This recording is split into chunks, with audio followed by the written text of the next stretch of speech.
Black women over 40, you are not behind. You are aligned. We have been having a lot of conversation around retirement, starting over, becoming 50, and all the things, and just career pivoting and all the different things that we can pretty much have conversation about around evolving and aligning ourselves as we age, right? As we age gracefully. But sometimes timelines can put so much pressure on us, feeling like we're not where we're supposed to be, we're falling behind, and all the things. And one thing I've learned, there is no manual to this whole thing called life. You may have things ironed out, you may have things pinpointed, but baby, sometimes life can throw you the only curveball and you cannot recover from it, or you can recover from it. But at the end of the day, there's no rule book. Now, we do have rules that people have made up for us, like, society norms, family expectations, and not to mention social media. And sometimes as Black women, we can internalize comparison. We looking at Susie over here on social media. She's doing well. We looking at Barbara over here. I'm giving you all the old school names, right?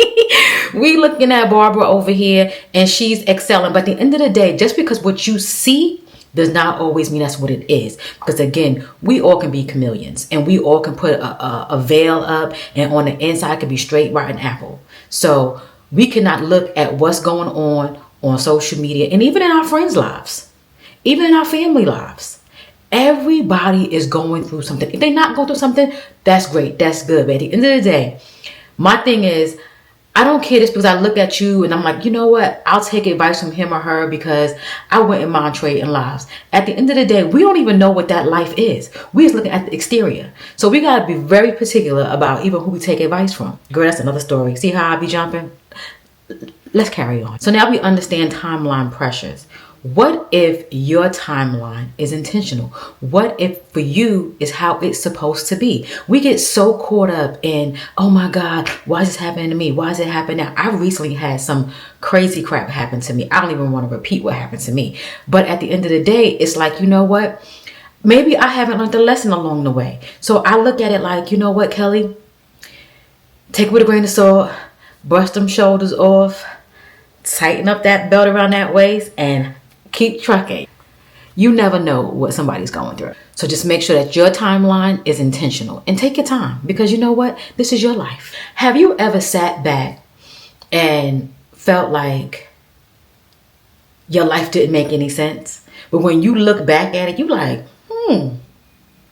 that was informative. You know what? I was thinking that, this was wrong, this was this, but it kind of worked out the way it needed to work out. So sometimes our life can just make sense when we just look back at it. For example, seasons that might have felt like they were off track, but then they wound up being informative.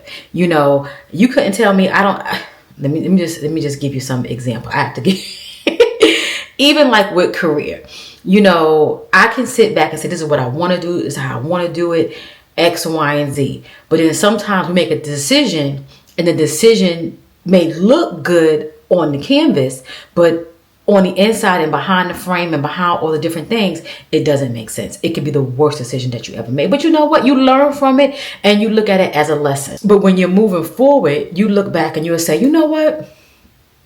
I'm glad I did that because I was able to see now I'm going to stick with my gut and my intuition, and I'm going to not make those decisions. Now, it's a catch-22 in the streets, okay? It's a catch-22. But sometimes we just have to look back and see what made sense and what didn't make sense. Because sometimes, like I said, it could be informative when you look back. And another thing, delays. You're like, why is it not happening for me? Why is it not happening for me? Keisha over here, she getting it and I can't get it. I'm doing the same thing she doing. Bah, bah, bah, bah, bah. Guess what? Everybody's situation is different. Everybody's timeline is different. Sometimes delays are good. Delays are good. So sometimes we got to sit in it, see what the message is. And right now, let me tell you something. I don't know what aura I got going on right now, but baby, I am loving it. And I'm going to hold tight to it because I'm coming to realize delays are good. I'm learning that in career. I'm learning that in life. I'm learning that as a mother. I'm learning that as a daughter. I'm learning that as a friend. I'm learning so many different things in this season of my life. And I even know the next season I'm going to learn something different. I might even learn even more extended things in them categories that I just mentioned. Who knows? But I'm here for it. Delays, delays, delays. And let's bring an honorary mention. The missed opportunities. You feel like you missed your spot. You missed your time. You missed this. You missed that. No, baby. No missed opportunities over here. Those were redirections. Let me tell you something. There has been so many moments in my life where I felt like, oh my God, I missed out. I missed out. But it redirected me in a different way. And I feel like even when it comes to my career, I felt like, oh, I should have took that opportunity, or I should have applied for this opportunity, or I should have just did whatever I was supposed to do to get an opportunity, but I didn't do it. But it wound up redirecting me in a different way. And it wound up being a blessing. And also, as I mentioned before, I took an opportunity and it wound up being a full disaster, but it was a lesson for me I needed to learn. And I learned my lesson very quickly. It was a little burn. But I learned my lesson. I'll give you some more information about that. But how do we redefine success in our midlife? How do we do that? Don't be so hard on yourself. That's for one. You can write your own story. I'm sitting back looking at how I just recently did a vision board, and I brought you guys along with me. You can create the life that you want. We talk so much about retirement.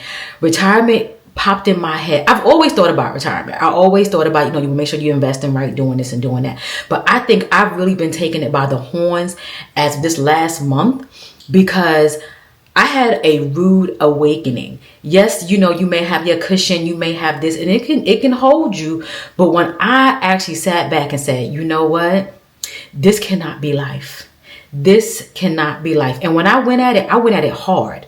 And I'm in it hard. And I'm taking you along my journey. I'm sharing what I know. You sharing what you know with me and everything like that. But I am definitely going to take you on my journey to retirement. Kelly is going to retire, however that looks. If it's semi-retirement, if it's full retirement, or if it's retirement from the hustle and bustle. Kelly is going to retire. I am saying it again. Kelly is going to retire. And I want you to say that same thing to yourself. Your name, I am going to retire. Because at the end of the day, we create this life. We can't sit and wait for the government. We sit and wait for the government, then we sit here losing out on our life. And then, I sit back and think, I know I'm going off. But at the end of the day, it all aligns. The way that the boomers retired is different from the way the Gen X retired. It's going damn to be different way millennials and Gen Z retire. Boomers retire. It was work till you can't work no more, and hope and pray that you can survive. Some of the older Gen Xers, they on that same path. You better do what you're supposed to do. You better follow how it go. No. That's why they made 401. They may have not explained it to you. That's why they said save your money, invest your money. Everybody is not privy to this information. Well, you know what? We are privy to. We just don't want to sit back and learn it. That's something that, I can sit and say for myself. I just get enough so where I can, do what I'm supposed to do. But now, oh no, baby. Oh no. New series coming up. My retirement journey. So back to redefining midlife and what success looks like for you, for myself, and things like that. What does that look like? Peace over pressure. And as I mentioned, I don't want to do the hustle and bustle no more. I don't care about, well, you got to keep grinding out. No, you don't. This is all system and society norms. Yes, some things we do have to follow, and we do have to kind of like, but it's some things that we can really say, you know what? Let me think about this. I look at so many people that I know that retired, but yet went back into the workforce for whatever reason. If it was part-time, for just having social, having camaraderie, just want to keep themselves active, or just want to have a supplemental income. I look at all it, but then I look at the reasons. It's not like it's some people who are just doing it and not taking it. Well, they take it serious, they're not taking it too serious, but it's for those who want to take it too serious, but they want to. Girl, I'm over here venting. Let me shut up. Let's move along. But another way to find success and to have midlife look the way you want it to look is just to have that alignment. And do that alignment for you, and don't do it for applause. Like, don't do your alignment when people say, girl, you did a good job. Look at you. You're doing well for yourself. Da-da-da. No. Do it for you. Do everything in quiet. Do everything behind closed doors. Let them think you sitting here and you are fully struggling. Okay? Let them think that. And you just be sitting back having a good time. And also choosing fulfillment over urgency. Sometimes we get so caught up in just doing. Gotta do this, gotta do that, gotta be here, gotta be there. Trying to spread yourself so thin. And you forget to fulfill your own needs and fill your own cup. Some of us are pouring from an empty cup. Some of us get a little bit, fill the cup a little bit, and then we pour it out, give it to somebody else and forget about ourselves. You can't do that. You cannot do that. So, in saying that, you know I got to give you an affirmation, because at one point I was giving out my little affirmations and I kind of forgot a little bit, but here we are. I am not late. I am ready. Okay? We like that. Nice, cute, short, and simple. Because we're ready. We're ready for new beginnings. We're ready for alignment. We're ready for what we deserve. So, if you enjoyed this conversation, go ahead, like, comment, subscribe, thumbs up, hype it up. You know what to do. And, hang out with your girl. And if you know another black woman over 40 who would love conversations like this, tell her, come on over here, join the community so we can have a like-minded women to be here with us. I'll catch you in the next one.